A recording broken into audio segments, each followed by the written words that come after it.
And meron ako ditong galunggong. Titimplahan ko muna ito ng asin. At ng paminta. Maglalagay din ako ng luya. At ng konting tubig. Papakuluan ko muna ito.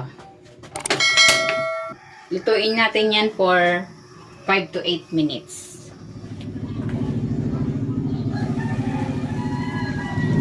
Ayan, okay na itong galunggong. Hahanguin ko na ito. Then, papalamigin ko ito sa kakuto, hihimayin. Ilalagay ako ng cooking oil.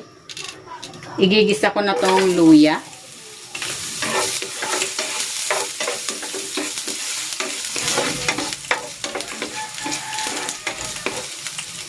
At itong sibuyas.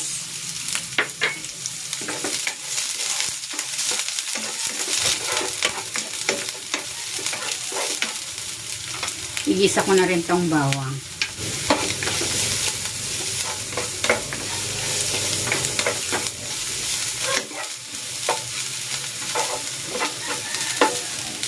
Ilalagay ko na itong kinunot na galunggong. Ibig sabihin ng kinunot ay hinimay.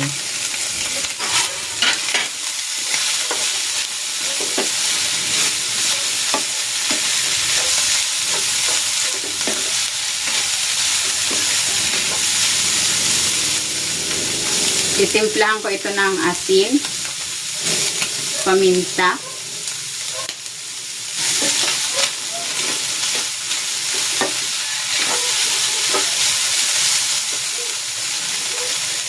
maglalagay din ako dito ng suka.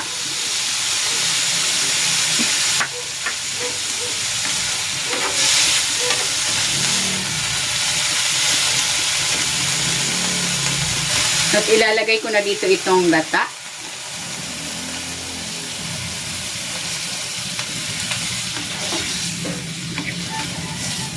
Ayan, pakuluin natin ito hanggang sa lumapot yung gata. Ayan, lumapot na yung gata. Nagmamantika na rin. Ilalagay ko na itong malunggay.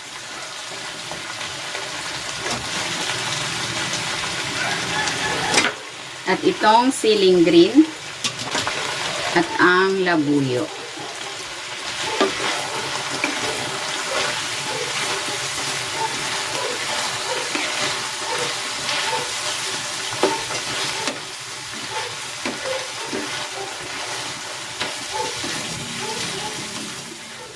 Ayan, luto na itong ating kinunot na galunggong. Hahanguin ko na ito.